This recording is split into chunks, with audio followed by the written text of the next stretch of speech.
நிக்குமா அது பாரு அண்ணா பதிச்ச தடம் வந்தாலும் வேணாண்டா அண்ணா வந்தா போதுண்டா அந்த மாதிரி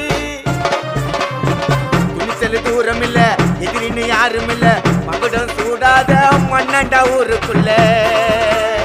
விசுவாசி பக்கத்தில துரோகிங்க தூரத்தில ஆரும் நன்னம் கூட இருந்தவன் தோத்ததில்ல பெரும் புகழோடு பிறந்து வந்த சிங்கண்டா அவர் புழுதியில முளைச்சு நின்ன தங்கண்டா பெரும் புகழோடு பிறந்து வந்த சிங்கண்டா அவர் புழுதியில முளைச்சு நின்ன தங்கண்டா அந்த வாழேண்டும் பரம்பரை வாழணும் போல தலைமுறை அவர் இருக்கிறாரு தம்பிகளோட ஆட்டில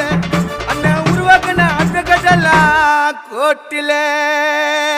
அண்ணன் ஆர்குமெண்ட்ல சதுரிடா எல்லாரும் மாதனுக்கு பத்தில